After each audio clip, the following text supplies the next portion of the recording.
तो आइए आज हम पढ़ने जा रहे हैं स्ट्रेंथ ऑफ मटेरियल, जिसका सबसे फर्स्ट यूनिट होगा सिंपल स्ट्रेस एंड स्ट्रेन।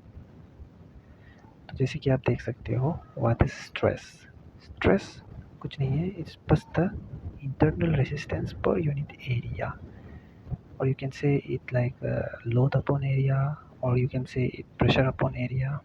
जो भी आपको कहना है वो आप कह सकते हो। Stress is equal to internal resistance per unit area, याद रखना इसे। और एक प्रिज्मेटिक बार क्या होता है ये भी मैं बता दूं। एक प्रिज्मेटिक बार जो होता है जिसका कांस्टेंट विड्थ एंड डेप्थ होता है अलोंग द लेंथ, जैसे कि आप यहाँ पे देख सकते हो।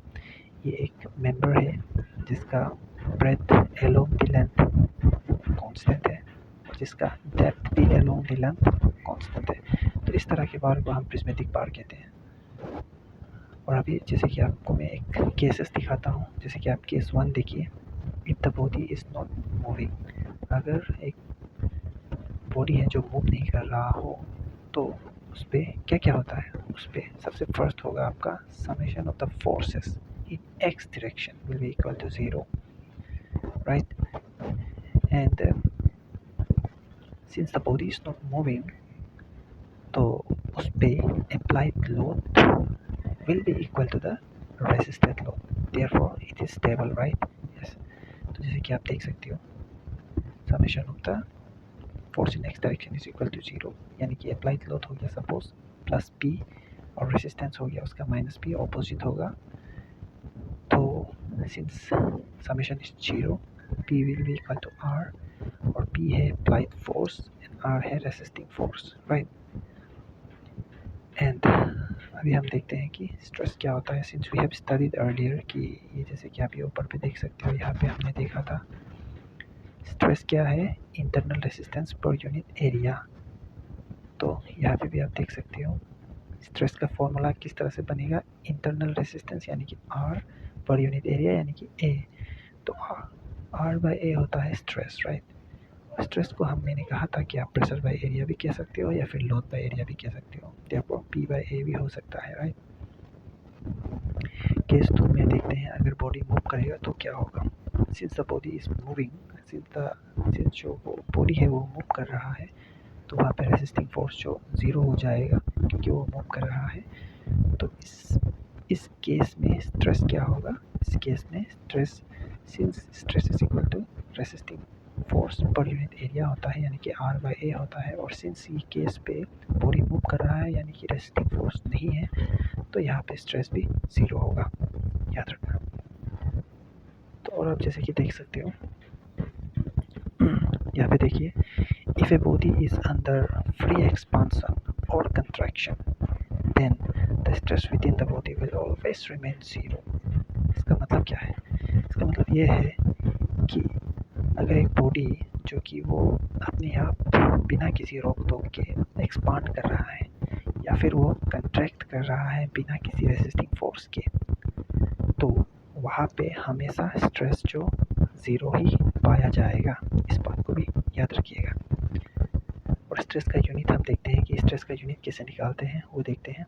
जैसे कि आप देखिए, unit of the stress. Stress हमें पता है लोड बाय एरिया होता है, तो लोड अपॉन एरिया। और आप ये साइड पे देखिएगा, यहाँ पे है लोड को हम क्या से डिनोट करते हैं। लोड न्यूटन हो सकता है, किलो न्यूटन हो सकता है, केजी हो सकता है। तो ऊपर पे न्यूटन, किलो न्यूटन या फिर केजी।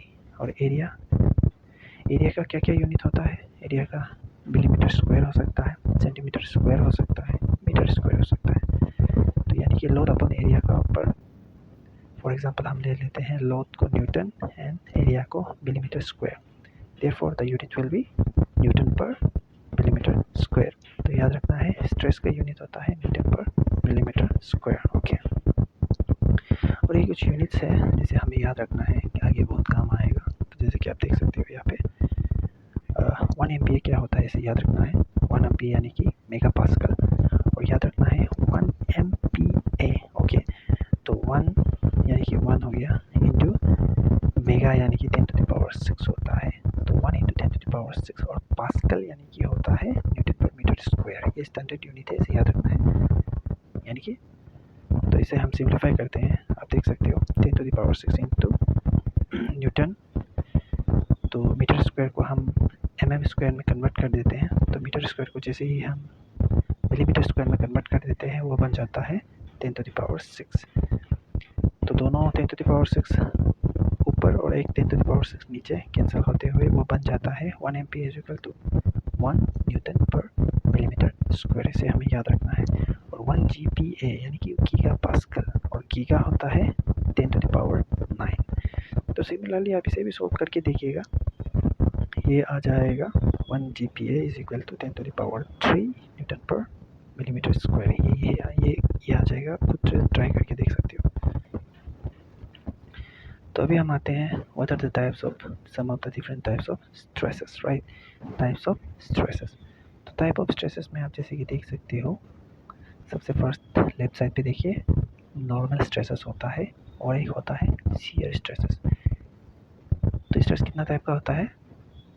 एक होता है नॉर्मल स्ट्रेस और एक होता है शियर स्ट्रेस। तो आप नॉर्मल स्ट्रेस पे देखिए, नॉर्मल स्ट्रेस पे जो है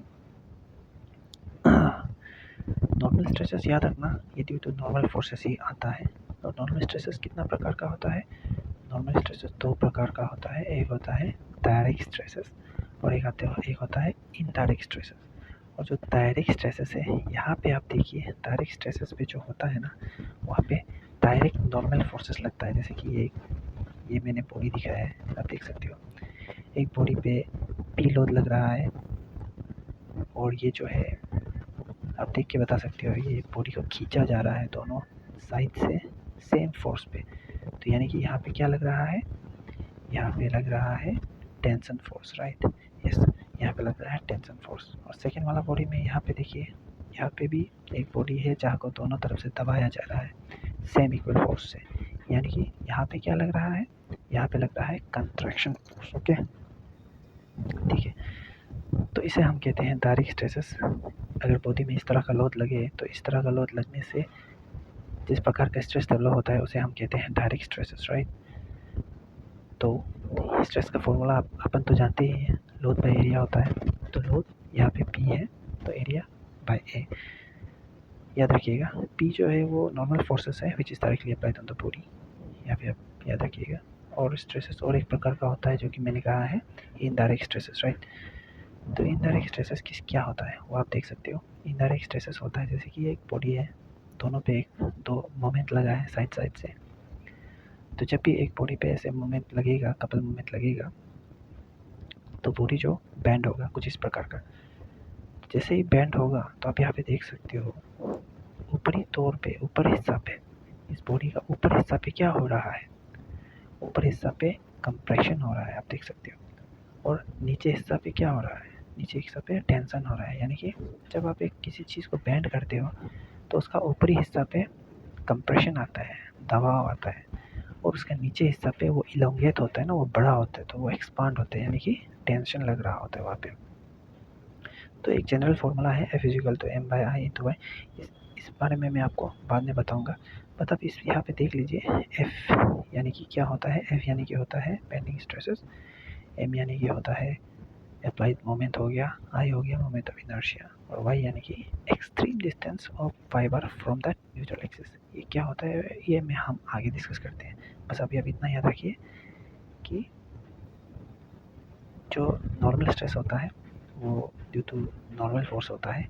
और नॉर्मल स्ट्रेस कितना प्रकार का होता है? वो दो प्रकार का होता है, एक होता है डायरेक्ट स्ट्रेसेस और एक होता है इनडायरेक्ट स्ट्रेसेस। और डायरेक्ट स्ट्रेसेस में आप देख सकते हो इस तरह का कुछ केस होता है, और इनडायरेक्ट स्ट्रेस में मोमेंट का केसेस होता है, यहाँ पे आप देख सकते हो, राइट।